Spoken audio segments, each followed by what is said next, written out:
받아온 울산 부산 고속도로가 사실은 정부 사업인 것으로 드러났습니다. 통행료 인하 요구가 거세지고 있습니다. 원전 비리와 관련해 검찰 조사를 받던 고리원전 팀장이 감시가 소홀한 틈을 타 달아났다 3시간 만에 붙잡혔습니다. 납품업체로부터 수억 원대 뇌물을 챙긴 혐의를 받고 있습니다. 북구 강동권 개발 사업이 순조롭게 진행되고 있습니다. 산하지구 도시개발 사업에 이어 관광단지 조성 사업도 본격화됩니다. 제7회 울산대공원 장미축제가 오는 1일 개막합니다. 장미축제 현장에 미리 가봤습니다. 분야별 최고의 기능인을 뽑는 기능장 대회가 열렸습니다. 기능장을 향한 열정을 카메라에 담았습니다. 울산현대가 일본 가이와 레이솔과의 아시안 챔피언스리그 16강전을 앞두고 결전의 의지를 다지고 있습니다. 인터넷 채팅으로 만난 10대 지적장애인을 성폭행한 50대에게 법원이 징역 5년에 10년 동안 전자발찌 부착을 명령했습니다.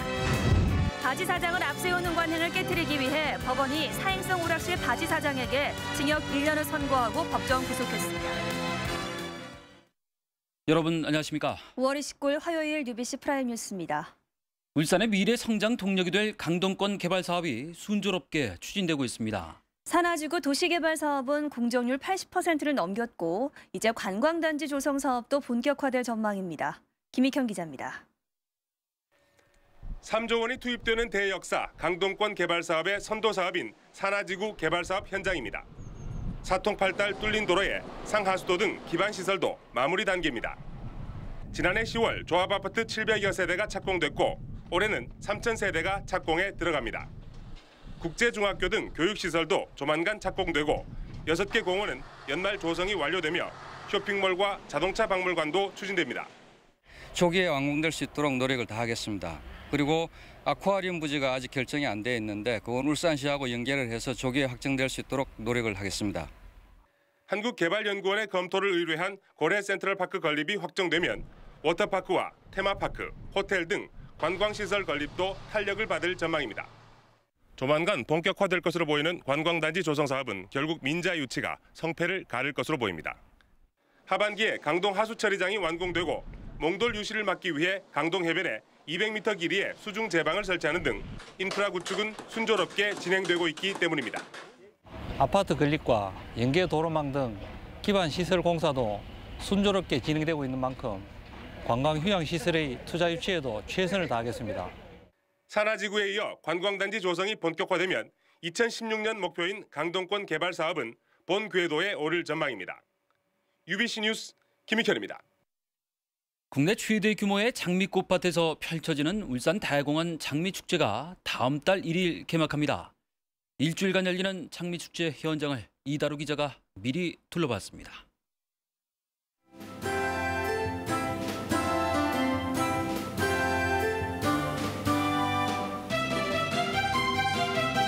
붉은색의 자르딘 드 프랑스를 비롯해 황색의 골드바니, 강한 향기를 내뿜는 검붉은색의 오클라호마.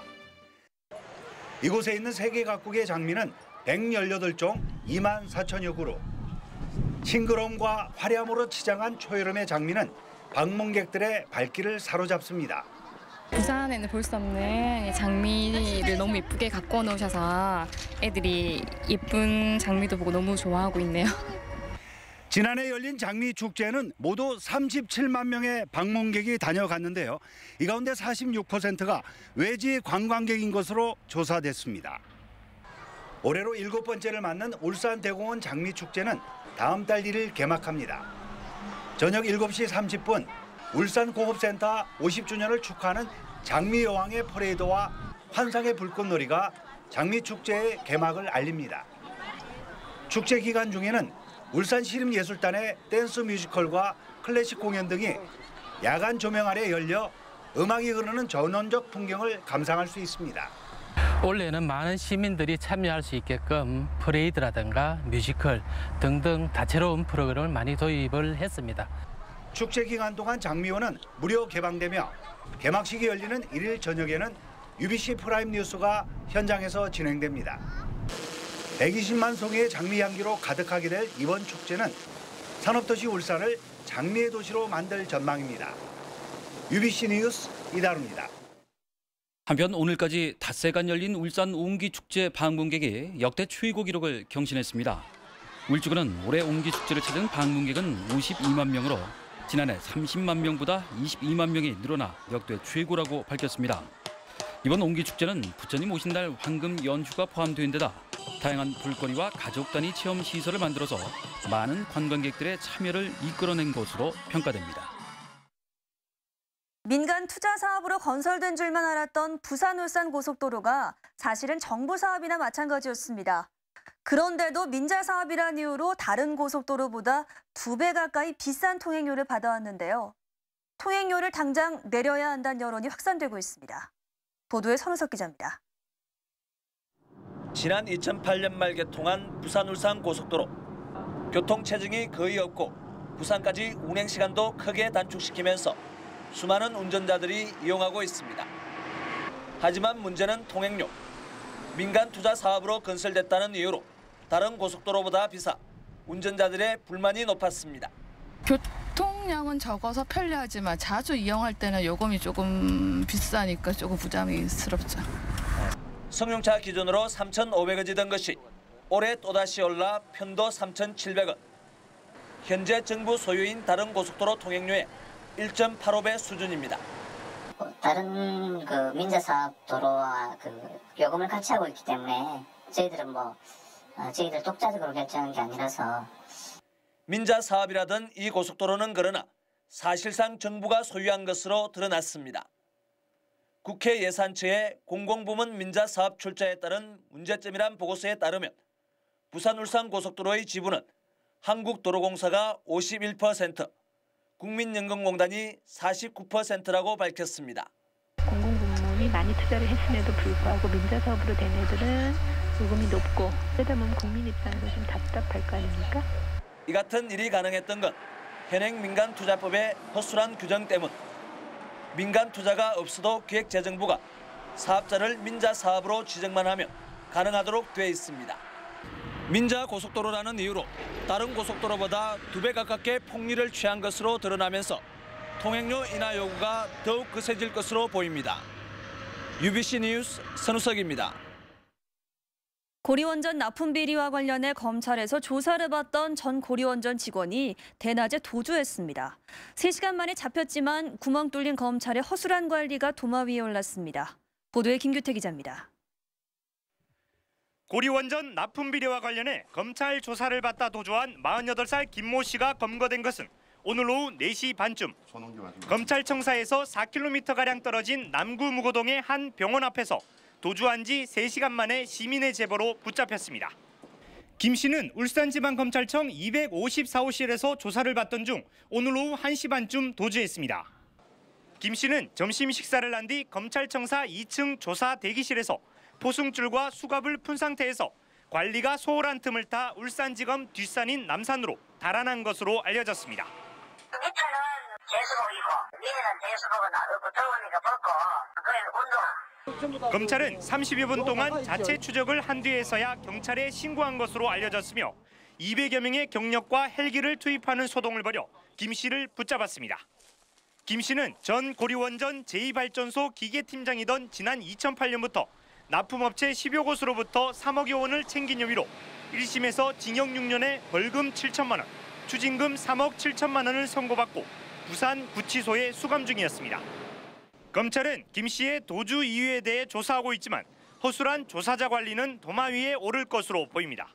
UBC 뉴스 김규태입니다.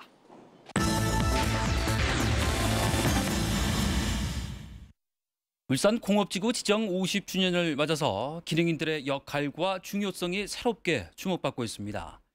최상급 숙련 기능인에게만 영예가 주어진다는 기능장애 도전장을 내민 사람들을 조윤호 기자가 만나봤습니다. 주어진 쇠붙이를 용접해 물이 새지 않는 용기를 만드는 과제가 주어졌습니다. 감독관 말 한마디에 긴장감이 감돕니다. 단 가접 시간은 시험 시간에 포함되기 때문에 가접 시간은 몇 분이다라고 얘기를 하지 않겠습니다. 아시겠죠? 예. 용접 불것이 쉴 새 없이 뿜어져 나오지만 뜻대로 되질 않습니다. 이번에 시험이 워낙 어렵게 좀 나와가지고 여기 용접봉이 각도가 안 나오다 보니까 좀 힘들고요. 양복을 재단하듯 전개도를 그리고 그에 맞춰 쇠를 자르고 붙이는 장장 9시간 테스트. 기능장 중에서도 최고의 난이도답게 포기하는 응시자도 등장합니다. 내년에도 또 포기하지 않고 이 기술의 최고봉 이 기능장에 도전하겠습니다. 최고의 기능인을 뽑는 기능장 시험의 평균 합격률은 20% 내외. 자신의 일터에서 최고가 아니면 절대 합격할 수 없습니다. 그냥 농맹장은 뭐 이분들이 뭐 한 1% 선에서도 안 되겠지만은 어차피 한국 산업의 토석이 될 수 있는 길이라고 생각합니다. 도전함으로써 국가적인 발전이 있지 않느냐. 기능장을 향한 이들의 도전은 결코 돈이나 명예 때문이 아닙니다. 그냥 한 7번째 될 겁니다. 시기시험은. 그것도 사람이 인생에 한 번 났다 가는 것인데 내가 힘이 나는 데까지 한번 해보겠다는 그런. UBC 뉴스 조인호입니다.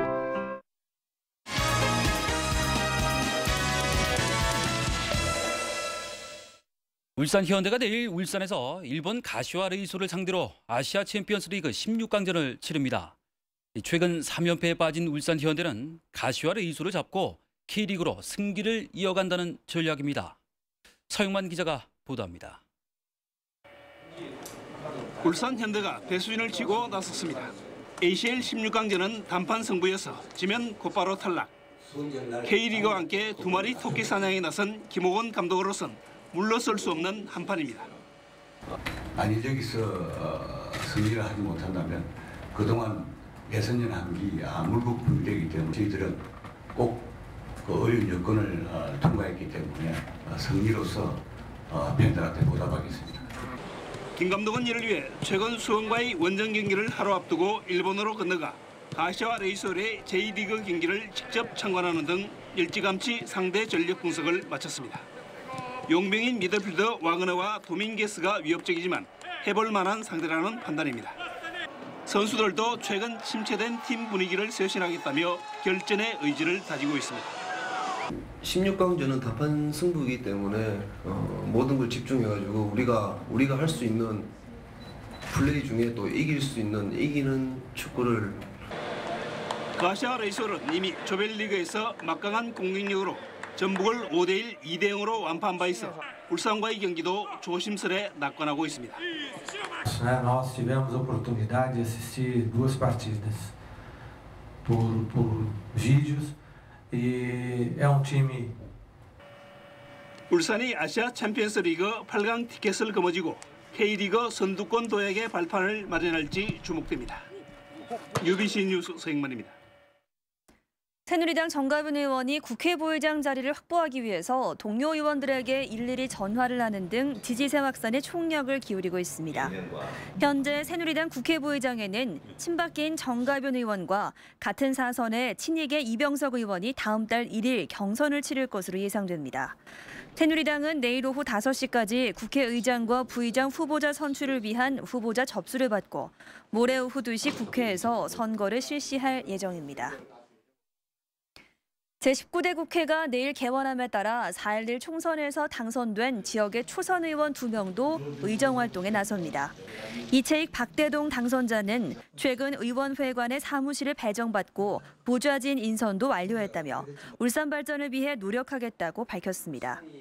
한편 18대 의정활동을 마감하는 최병국 조승수 의원은 지역 주민들의 성원에 감사드린다며 국민의 한 사람으로서 울산 발전을 위한 일을 하겠다고 말했습니다. 중소기업청이 오는 8월 개점 예정인 코스트코 울산점에 대해 지역 중소상인 보호 차원에서 사업 조정에 나서기로 했습니다. 중기청 관계자는 울산 슈퍼마켓 협동조합이 사업 조정을 신청한 지 3개월 만인 최근 코스트코 측에 사업 조정을 진행하겠다는 통지서를 전달했습니다. 이에 대해 코스트코 측은 협동조합과의 자율 조정에는 참여하겠지만 중기청이 개입하는 사업 조정 대상에는 해당한다고 생각하지 않는다고 밝혀서 예정대로 개점할 것임을 예고했습니다. 윤정호 북구청장이 북구의 대형마트 영업 규제를 한시적으로 해제할 수 있다는 뜻을 내비쳤습니다. 대형마트에 입점한 상인들과 간담회를 가진 윤 청장은 5개 구군이 대형마트 휴무일을 통일한다면 동구에서 영업 규제가 시작되는 오는 9월까지 북구 지역 대형마트 영업 규제를 한시적으로 해제할 수 있다고 밝혔습니다. 하지만 선례가 없는 데다 조례안을 폐기했다가 다시 제정해야 하는 등 절차가 복잡해 실현 가능성은 아직 미지수입니다. 지난달부터 시행한 승용차 유일제가 안착 단계에 접어든 것으로 보입니다.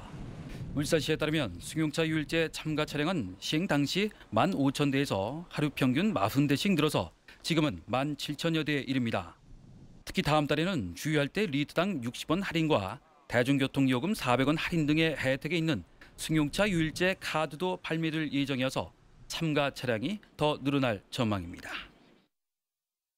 울산시가 폐수를 무단 방류한 성경 워터에 역대 최고인 268억 원의 수질 초과 배출 부과금을 부과했지만 전체의 90%는 국고에 귀속되고 울산시의 몫은 10%뿐인 것으로 나타났습니다.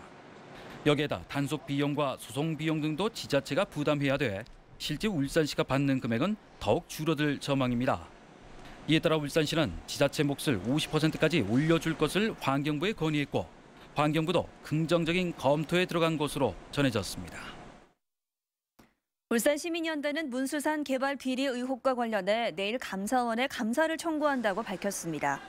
울산시민연대는 울산시와 울주군으로부터 질의서에 대한 답변을 받았지만 원론적인 내용으로 일관해서 부득이 감사를 청구하게 됐다고 덧붙였습니다. 시민연대는 문수산 개발 의혹에 대한 검찰 수사가 반년이 넘도록 진척이 없다며 17일째 1인 시위를 벌이고 있습니다. 울산지법 제3형사부 성금석 부장판사는 인터넷 채팅에서 만난 10대 지적장애인을 성폭행한 혐의로 기소된 54살 엄모 씨에게 징역 5년을 선고했습니다. 법원은 또 10년 동안 신상정보 공개와 전자발찌 부착을 하도록 하는 한편 성폭력 치료 프로그램 200시간을 이수할 것도 명령했습니다. 엄 씨는 지난해 인터넷 채팅으로 만난 지적장애 2급 16살 김모 양을 자신의 집으로 유인해서 성폭행한 혐의로 기소됐습니다. 울산지법 제4형사단독 김헌범 판사는 오늘 사행성 오락실을 대신 운영해온 이른바 바지 사장 김모 씨에게 징역 1년을 선고하고 법정 구속했습니다. 재판부는 또 오락실 종업원 이모 씨에게는 벌금 200만 원을 선고했습니다. 법원은 실제 업주가 상당한 보상을 약속한 뒤 바지 사장을 내세워서 재판받게 하는 관행을 깨트리기 위해 바지 사장에게도 실형을 선고했다고 밝혔습니다. 남부경찰서는 신용카드 사용 내역서를 위조해 1억여 원의 회사 돈을 챙긴 전 울산 시티투어 여행사 격리 직원 50살 김모 씨에 대해서 사전 구속영장을 신청했습니다. 김 씨는 지난 2003년부터 여행사에 근무하면서 신용카드 사용 내역서 파일을 저장한 뒤 결제하지 않은 내역을 입력해 회사 운영 경비로 사용했다고 속이는 수법으로 22차례에 걸쳐 모두 1억여 원의 회사 자금을 빼돌린 혐의를 받고 있습니다. 동구의 한 고등학교에서 발생한 학생 간 폭행 사건 처벌을 놓고 논란이 일고 있습니다. 울산시 교육청 등에 따르면 지난 17일 동구의 한 고등학교 2학년 교실에서 문제풀이 시간에 A군이 자신이 준 비타민을 먹지 않는다는 이유로 앞자리에 있는 B군을 뒷자리로 불러 B군의 눈을 때려 전치 2주의 상처를 입혔습니다. 이 학교는 A군에 대해서 학급 교체와 상담 교육 그리고 특별 교육 등의 조처를 했고 피의자 B군의 아버지는 솜방망이 처벌이라며 경찰에 고발했습니다. 다음은 간추린 뉴스입니다. 2010의 울산 여성과학기술인대회가 오늘 울산대학교 국제회의실에서 열렸습니다. 오늘 대회에는 한국여성과학기술인지원센터 이혜숙 소장 등 각계 전문가들이 참여해서 이공계 여성 인력 양성의 필요성과 과제를 주제로 강연과 토론회를 가졌습니다. 2010의 울산 노인건강박람회가 오늘 남구종합체육관에서 열렸습니다. 이번 행사에서는 금연과 치매 예방, 당뇨와 혈압 등 16개 건강부스가 마련돼 노인들의 관심을 끌었습니다. 울산과 부산, 경남 등 3개 시도의 광역교통 업무를 통합하고 조정할 동남권 광역교통본부가 오늘 양산에서 문을 열었습니다. 동남권 광역교통본부는 앞으로 3개 시도를 아우르는 교통계획 수립과 광역버스 노선 조정, 교통시설 확충과 개선 등의 업무를 하게 됩니다. SK에너지 울산 콤플렉스는 오늘 어려운 가정 형편에도 열심히 공부하는 고등학생들에게 전해달라며 울산시 교육청에 장학금 5천만 원을 전달했습니다. SK에너지는 지난 2004년부터 울산 지역의 학생들에게 모두 4억 3천만 원의 장학금을 전달했습니다. 울산시 교육청은 교육법률지원단 상근 변호사로 박재성 변호사를 채용해서 다음 달부터 법률 지원을 시작한다고 밝혔습니다. 박 변호사는 교육청에 상주하면서 교육청과 일선학교의 교권 침해나 학교폭력 관련 법률 지원을 하고 민형사상 소송 업무도 맡을 예정입니다. 다음 날씨 알아보겠습니다. 성경희 캐스터, 지금도 많이 흐린데요. 내일은 소나기 가능성도 있다고요? 네, 퇴근길 잔뜩 흐린 상태입니다. 당분간은 이렇게 궂은 날씨가 이어질 것으로 예상되는데요. 최근 한낮으로 지면은 뜨겁지만 상공으로 차가운 공기가 유입되면서 대기가 아주 불안정해졌기 때문입니다. 내일도 이 대기 불안정으로 하루 종일 흐린 날씨가 예상되고요. 낮부터 밤 사이에는 비가 오락가락 내릴 가능성도 있습니다. 예상 강수량은 1mm 미만으로 아주 소량이지만 혹시 모를 비에 대비해서 작은 우산을 챙겨보시는 게 좋겠습니다. 내일 흐린 날씨로 낮 기온도 24도에 머물러서 그렇다 할 낮더위도 없을 것으로 예상됩니다. 그 밖의 지역도 대기 불안정으로 흐리고 천둥 번개를 동반한 비가 내리는 곳도 있겠습니다. 내일 아침 기온은 오늘과 비슷하게 출발해서 낮 기온은 서울 24도, 대구는 26도 등으로 오늘보다 조금 낮겠습니다. 내일 경북 내륙 지방에는 우박이 떨어지는 곳이 있겠고요. 그 밖에 영남 지방도 흐리고 비가 조금 날리겠습니다. 내일은 햇살이 적은 탓에 낮 최고 기온이 21도에서 26도로 덥지 않겠습니다. 바다의 물결은 전해상이 최고 2m로 약간 높게 일겠습니다. 목요일인 모레까지도 날씨가 흐릴 가능성이 있는 상태고요. 그 밖의 날은 가끔 구름만 많겠습니다. 날씨였습니다.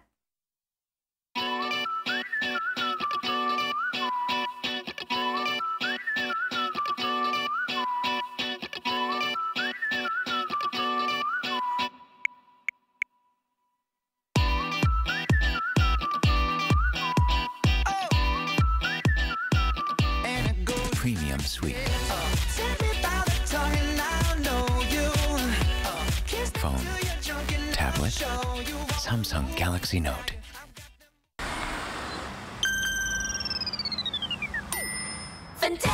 고객이 즐거워한다면 이 정도쯤이야.